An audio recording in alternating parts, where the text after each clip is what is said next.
Welcome back to the Arise interview. I'm Charles Anyagolu. So on the eve of polling day in the US, the claws are unsheathed, and like terrible avenging spirits, the battle is on between the Republicans and the Democrats for the soul and the future of America. It seems the challenger Joe Biden is holding the Trump cards, but the operative word is seems, because the incumbent Donald Trump is viciously snapping at his heels in some key states, and in others is neck and neck. The magic key to the White House is trembling in the balance, and America's 2020 election is heading for a nail-biting, very loud, very raucous finish, what the Germans call Ehersplitten lauten Boomer. My opponent is promising a long, dark winter. Did anybody see the debate? I'm sure nobody watched it, right? He didn't do too well. No, he's looking, remember he said, you're going to have a long, dark winter. It's so inspiring. How about somebody says, gee, we really like, I don't think anybody likes Biden. Harry, let's watch Biden tonight on television. And he says, we're going to have a long, dark winter. How inspiring that is, right? So he said that, and I'm saying that we're going to deliver the greatest American comeback in history. That's what we're doing. Now, I like to say that the medicine I took, Regeneron, I'd like to say that it had no impact on me because I'm a perfect physical specimen and I'm very young. But I decided to take it anyway.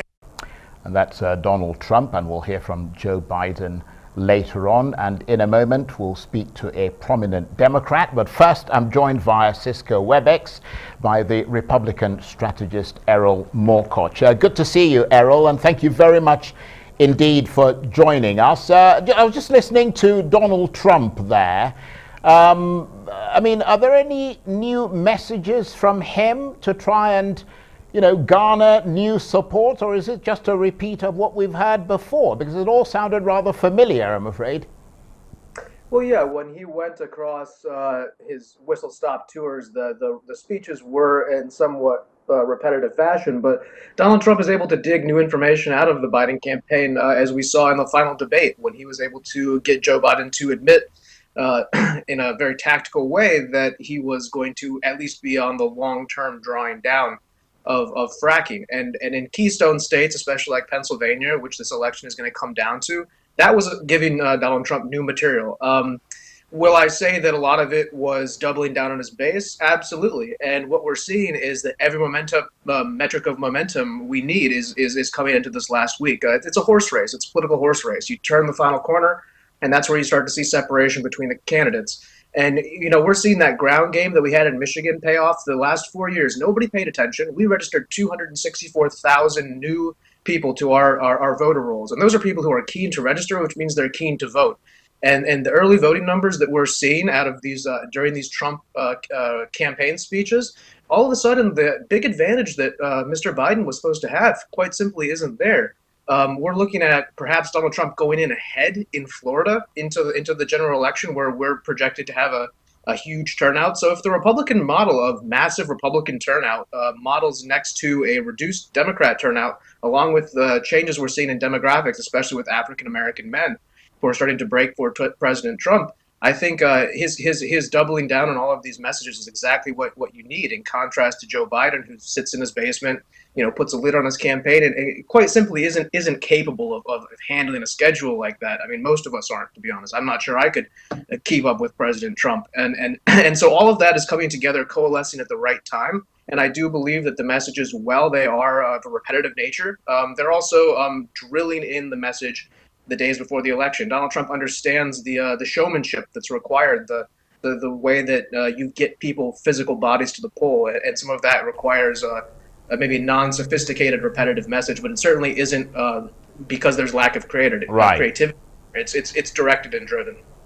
Okay, but well, I mean, you talked about Michigan there. I mean, the latest figures we're seeing out of Michigan shows an expanded 10-point lead by Joe Biden. But of course, I mean, we'll have to see whether those polls are correct. But against the backdrop of the coronavirus and all this early voting as well, I mean, how different an election does this look to you?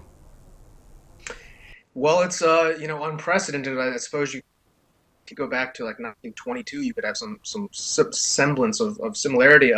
It's really a big deal because we're seeing the voter turnout so massive. We're seeing more voters in Texas as of like 48 hours ago than had voted in the entire election.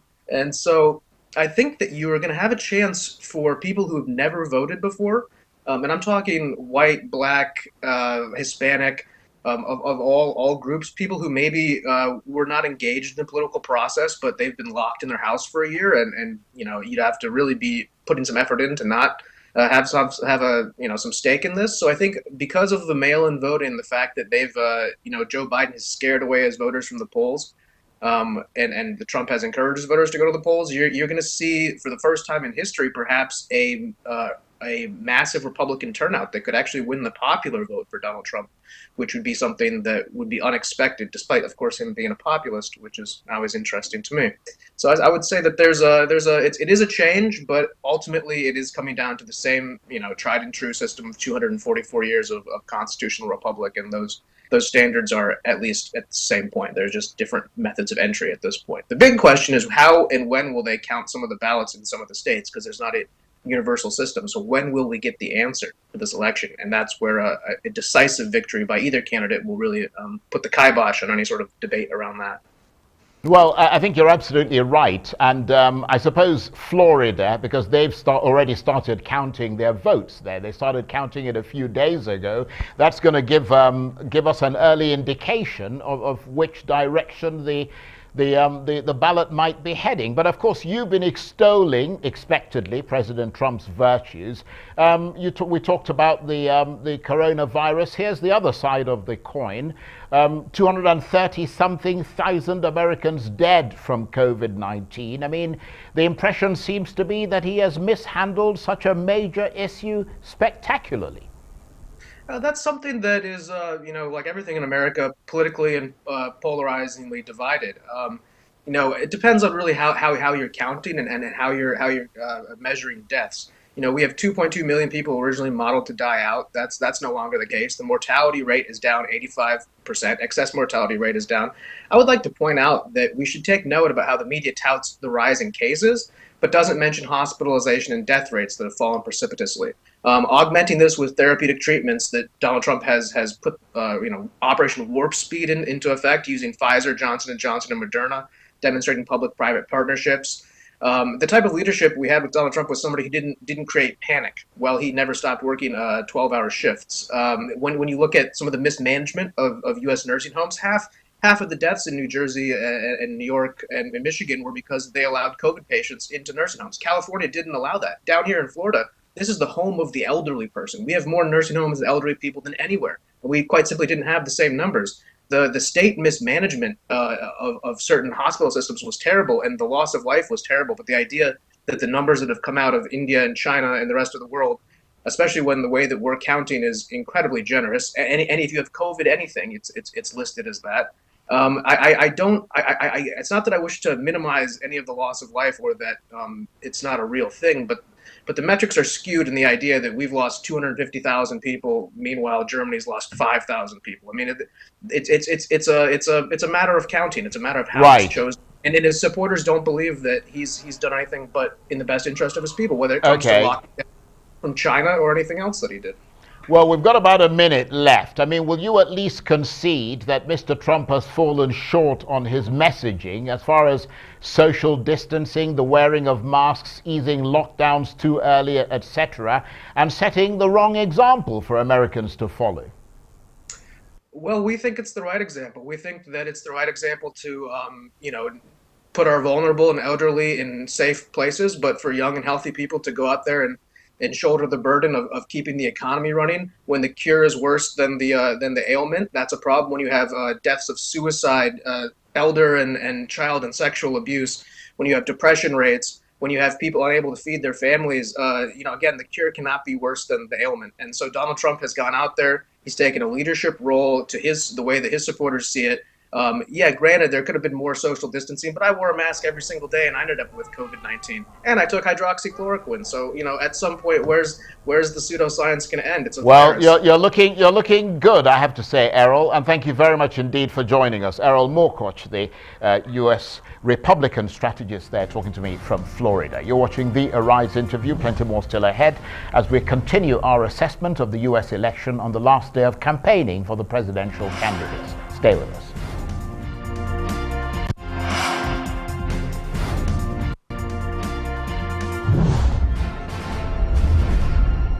Welcome back to the Arise interview, where we speak to the newsmakers as well as ordinary people doing extraordinary things around the world and featuring the voices at the heart of the stories. I'm Charles Aniagolu. So only a few hours now until polling day in America. The US President Donald Trump and his Democratic challenger, former Vice President Joe Biden, are focusing their final campaigning on the Midwestern states that may hold the keys to the White House. More than 95 million people have voted early, many of them by post, setting the country on course for the biggest voter turnout in over a century.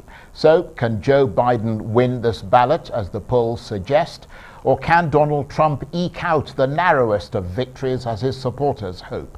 And what impact will a year indelibly marked by the pandemic and racial justice protests have on either of their performances, coming at a time of deep political polarization in the US, with the candidates and their supporters squaring off against each other in one of the most turbulent years in modern American political history?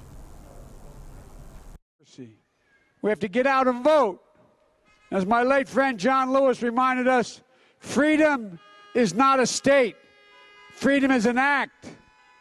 We have to defend it. We have to vote. And this is the most important election of our lifetimes. Every day is a new reminder of how high the stakes are, of how far the other side will go to try to suppress the turnout, especially here in Philadelphia. President Trump is terrified of what will happen in Pennsylvania. He knows the people of Pennsylvania get to have their say. If you have your say, he doesn't stand a chance. Joe Biden. Well, earlier we heard from the Republican Errol Morcoch for the view from the Democratic side of the U.S. political divide. I'm joined now by a senior member of the U.S. Democratic Party and spokesman for Democrats Abroad UK, John Scardino. Thank you very much indeed for joining us, John. With a day to go, the candidates are focusing, as I understand it, on those states that are all important to push them over that threshold of 270 electoral college votes. So a lot riding on those states in the Midwest. A lot is, and I think that there are a number of us who are fond of saying, Charles, that no matter what happens tomorrow, we know that one thing is for sure. More people will vote for Joe Biden than vote for Donald Trump. And just as in 2016, more people voted for Hillary Clinton than voted for Donald Trump. Now, the sad thing is, as you just pointed out, it all comes down to a few states where the vote is very, very close. And because in America we have this thing called the Electoral College, the popular vote, the total number of votes overall, doesn't matter quite as much as it does of how the voting goes in each state. So even though in 2016 you had 2 million more people voted for Hillary Clinton, she still lost because of the Electoral College. And no matter what the results in the Electoral College will be tomorrow, I think one thing that is safe to say is that there will be more votes for Joe Biden than there will be for Donald Trump. But as you said, that's not going to be enough. I mean, his supporters would like him to take the keys to the White House. But, I mean, just looking at Donald Trump, I mean, his supporters say he has actually delivered on his campaign promises, which is surprising for any politician. They say he built up the military like a true conservative and stuck to his peace through strength message. He accomplished his deregulation and tax reform pledge, which boosted the economy and helped wage earners, especially those on lower incomes. And the third thing, he had lots of judges appointed to various benches, including 3 Supreme Court justices. So those are 3 conservative messages that he delivered on, aren't they? Well, there are a couple of things I would say that he's done. He did pass a big tax break package for all of his billionaire friends. It benefited them tremendously. It did not help the average American, working Americans at all. It certainly helped a lot of billionaires to retain a lot more of their wealth. The other thing that he did, as you say, was not only with the Supreme Court, he's now got 3 conservative justices on the Supreme Court, but also in the lower federal courts. He in working with the Republicans in the Senate who obstructed anything that Democrats tried to do to bring a sense of balance and fairness to it. He has also packed a lot of, in some cases, unqualified, but nevertheless, people that he picked, very conservative judges on the lower courts as well. So there is that. But you have to look at a lot of the things that, thankfully, he said he was going to do that he didn't do, despite his best efforts. He still, this big thing that he campaigned on in 2016 to build a wall on the southern border with Mexico, it has not materialized. He's taken money, misappropriated it from the Defense Department, and put it into building some sections of things that he calls a wall that are whether you agree or disagree with the need for a wall, he never got it done. So even one of the things that was his sort of landmark campaign promise, he was unable to do. He's been quite a failure at a lot of things. But I mean, the big issue, of course, the big push from the Democrats is also about, it's almost the central issue, really, the issue of the coronavirus. And Mr. Trump's supporters say that coronavirus is not the president's fault, and that to say that he's responsible for all those deaths is dishonest. I think that the number of deaths is a real tragedy. And as Joe Biden has pointed out, a lot of families are missing somebody at their dinner table, at their breakfast table at night when they would be expecting to reach over and to talk to their partner. That partner is sadly gone, or a family who has lost a grandparent. The deaths are a real tragedy. The number of deaths are a real tragedy, and the way that it's been handled. But the one thing that I think is the bigger picture here is the mismanagement of this crisis and the impact that it's had on the economy. And that is a huge issue.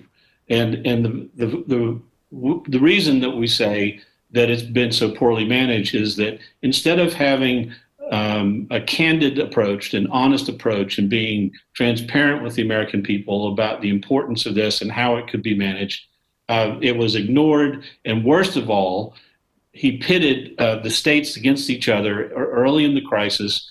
They had to go look for their own resources, their own personal protective equipment and respirators and that kind of thing. So you had states competing against each other to try and grab as many medical supplies as they could, instead of having a unified national plan to deal with the crisis. And instead of being honest with the American people about the level of infection, the rates of infection, and what the scientists were saying about how it could impact the country and our healthcare system. Had he been more direct and open and honest, and had he not divided the states, I think it could have had a much less drastic economic impact across the country, and we wouldn't be in such a dire economic situation that we're in now.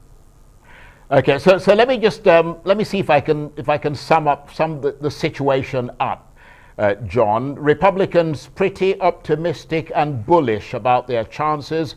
Democrats, I suppose, leading in the polls, but scarred by what happened 4 years ago, pretty nervous at what might happen tomorrow. Does that sum it up pretty much? Well, Democrats are out there working their tails off. They know that nothing can be taken for granted. They've had a lot of encouragement. We've had a lot of encouragement from the polling, not only across the country, the national polls, but in key states like North Carolina, Florida, even in Georgia, my home state, which has traditionally been a very Republican state. There is a good possibility that the 2 Senate seats that are up for election there might possibly go over to the Democratic side. And it's possible that Biden could win a deep what has been a deep red state like Georgia. So these things are possible, but there are a lot of things that come down to the last 24 hours. The one thing I will say that is of great concern, and that is you have to wonder what kind of party uses voter suppression as a policy to try and win an election. It sort of says that they don't rely enough on their own policies to win people over, that they are working very hard to try and discount as many votes as they can get any court to agree with them about. So they've been trying to throw out hundreds of thousands of votes that have been cast in a legal, legitimate way in states like Texas and Wisconsin and Pennsylvania and elsewhere. And I expect that this will continue right on through Election Day tomorrow and beyond. You may remember in 2000 when George Bush ran against Al Gore, it took 36 days to finally resolve who had won because it had to go through the courts. And I suspect that with some of the shenanigans that the Republicans are trying to pull in this election, that will be looking at that kind of an extension beyond the campaign itself. I mean, so given those shenanigans that you're talking about, John, is there a chance that Donald Trump might win this election? Because, I mean, the impression many people have in battleground states like Texas and Pennsylvania is that, I mean, for instance, Joe Biden's views on fracking and oil don't support the industry. Well, Biden has come out with, I think, a very energetic and very capable plan for the future of energy production in America. And it includes the creation of hundreds of thousands of jobs in clean industries. Now, a lot of these things are very controversial, and I have to admire Joe Biden for having the guts to come out and deal with these things in a straightforward, honest way. A lot of these issues are very, very difficult. And as you say, there are many industries, many people in traditional industry, traditional energy producing jobs that are very concerned about, what type of policies we're going to have going forward. The thing I would also question is what are the energy plans from Donald Trump? He doesn't seem to have anything that he can offer, whether you ask him about a healthcare plan or an energy plan or any other sort of plan. As you may know, in the Republican convention that was held this summer, traditionally and historically at every Democratic and Republican convention, the party presents a platform of ideas that it will campaign on. The Republican Party didn't do that this year. For the first time in history, they said essentially, whatever Donald Trump wants, Donald Trump can do. And so because he doesn't have any strategy or plan that he's presented, it will be, if he were to be reelected, whatever he felt like doing on any morning when he woke up, that's what was going to be at the top of the White House's list of things to do that day.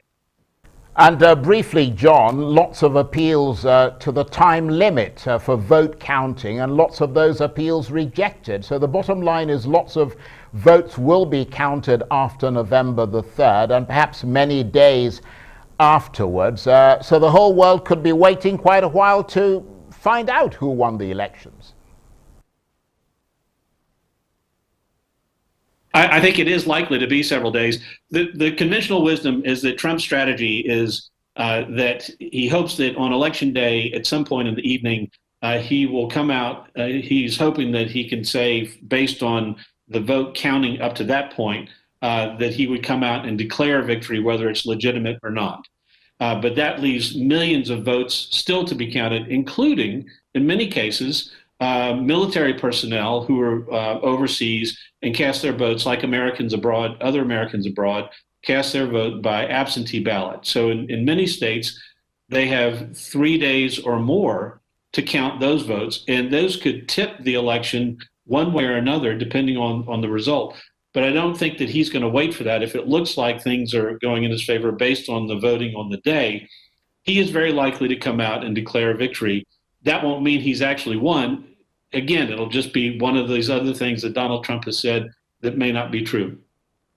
Well, we'll be keeping a very close eye on developments tomorrow. John Scardino, who is a senior member of the U.S. Democratic Party and spokesman for Democrats Abroad UK, thank you very much indeed. You're watching the Arise interview. Plenty more still ahead as we continue our analysis of the US election on the last day of campaigning for the presidential candidates. Stay with us.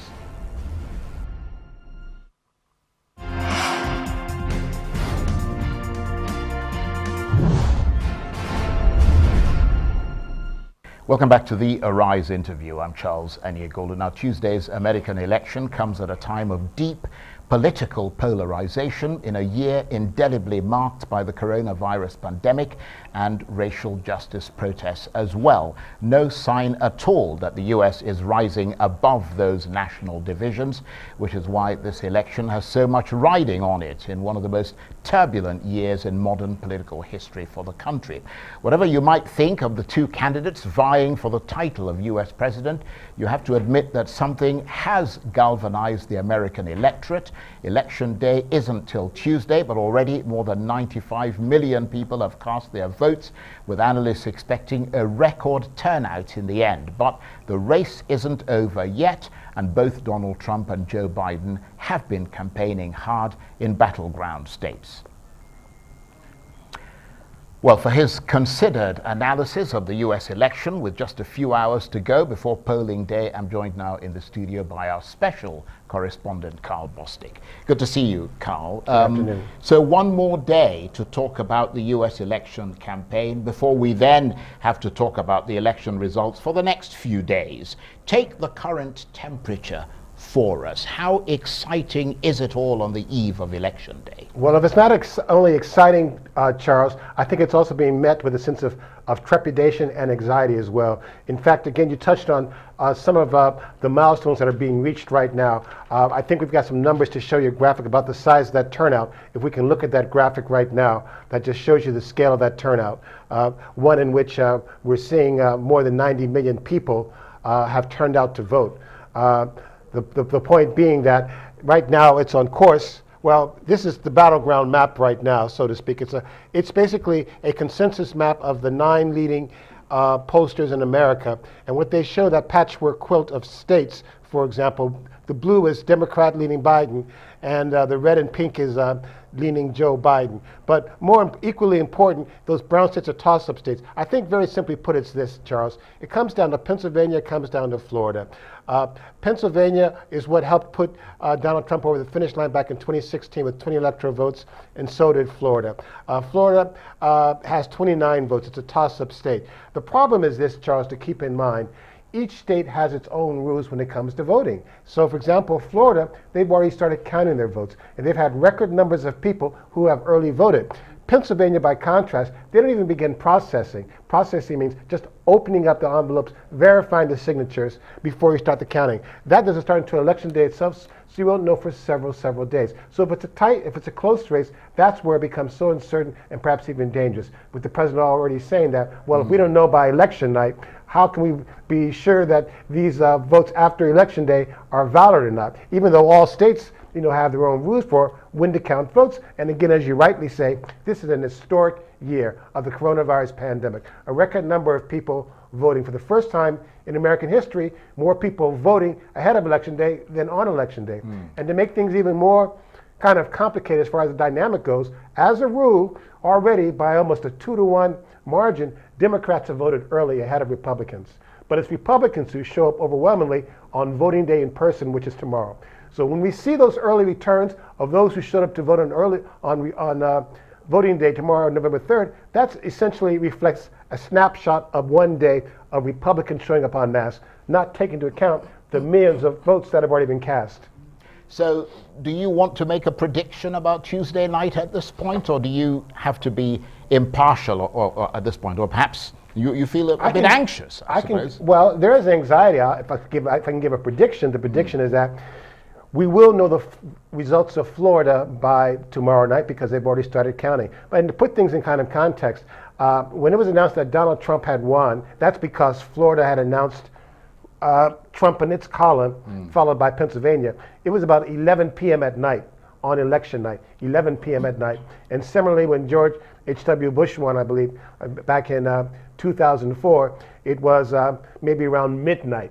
That's because midnight U.S. time. Yeah, sort of yeah. Eastern time. Yes, correct. Right. Because the polls in all the states closed at 7 p.m. Eastern time, or between 7 and 8, and they had early, fast counting, so to speak. So if I make a prediction, we will know some results by, by tomorrow night. If Florida goes the way of Biden, that's a big deal because it could be over. Because Donald Trump needs Florida, he needs Pennsylvania. But Joe Biden has so many other ways to win. Because, for example, the latest polling of battleground states shows that Joe Biden is ahead significantly, ranging from Michigan, Wisconsin, Pennsylvania, Florida, North Carolina, you name it. So as a result, it's if anything, it's an uphill battle for Donald Trump. His strategy, if anything, Charles, which is really fascinating, it has less to do with making sure he can win enough votes, but instead he can challenge any vote that's counted or counted after November 3rd. Well, let me ask you this, because it's not just the presidential election, is it? Well, what about Congress? Do you think the Democrats will take back the Senate, for example? Right now, it looks like they're very likely to flip. In fact, you even had Lindsey Graham during the confirmation hearings of Amy Coney Barrett. He was saying, well, it looks like you have a pretty good chance of winning the White House, and then he also said maybe the Senate as well. And that's because races that are supposed to be safe races, ranging from North Carolina to Iowa, are up in the air. They only need to win 4 seats, for example. And and right now, everything is going the direction of the Democrats. So this could be an administration that's historical in that you've got potentially the Democrats controlling all 3 branches of government, ranging from the White House, the Senate, the House of Republicans. But I mean, just listening to John Scardino earlier, who is, of course, a senior Democrat, I mean, a lot of nervousness in the Democratic Party, although Joe Biden is ahead in the polls, I mean, given what happened in 2016. Well, that's right. In fact, I don't know if we can call up for you the campaign schedule. If we can show you a slide that shows the schedule of the candidates, what you'll notice is that today, of all days, that's the vote processing of when ballots are processed and counted. But nonetheless, Charles, I wanted to get back to you to your question. And the question is that how anxious are they? And very simply put, this is a day in which Donald Trump should not be playing the role of the underdog. Instead, he's visiting 5 states in one day. With multiple rallies. And that's because every state he's visiting is a state that he won back in 2016, that he's trying to win back. Everything is a must-win state for him. Joe Biden, by contrast, is in Philadelphia. And what he's worried about, if anything, is getting those underperforming black votes who didn't turn out to vote back in 2016, because Donald Trump only beat Hillary Clinton by 44,000 votes in Pennsylvania. And to a large extent, people are saying that it's because the black vote didn't turn out. There was no Barack Obama to vote for. So basically, whistle-stop tours, particularly Donald Trump, several states, every day, Joe Biden concentrating on Pennsylvania. I mean, it really is crunch time, isn't it? Well, not only crunch time, it's because if it's not only about just making sure that you get the turnout, Donald Trump's strategy is basically to turn out as many people as possible election day. He's not even trying to change people's minds. He's trying to get to his base. His base is that hardcore blue-collar vote, or more specifically, those non-college educated white males. And that's what he's striking for. He's saying, I need you to show up at the polls to vote. That's what he's counting on. And after that, the other part of his strategy is to challenge any vote that's counted after Election Day, so that maybe he can push with Pennsylvania into his column. So that's the crunch pit right there, because otherwise, you're looking at, historically, only the 3rd president in modern times to not win re-election. Right, and we've got about 30 seconds. I don't know if you have enough time to actually get into this. I probably shouldn't ask you this because that would be unfair. Fire away. I was going to say, we've heard of Trump supporters in Texas in trucks surrounding a Biden-Harris bus and forcing it to stop its journey and cancel campaign events. I mean, how much unrest has there been and a lack of civility? Well, in that's this a sign campaign? of what's to come, Charles, because already the FBI is investigating it, and already Trump has lashed back at the FBI saying, why aren't you investigating the left-wing anarchists and the Antifa types? And yet, clearly, this bus was almost forced off the road, and there could have even been injuries as well. And it's also a sign of what's to come in other states when people are showing up with firearms. Right. Karl, you're a hero. Thank you very much indeed. Karl Bostic, our special correspondent there. That's it for this edition of The Arise Interview. Join us again tomorrow from me and the entire team here in Abuja, the UK and the United States. Bye-bye, and thank you for watching.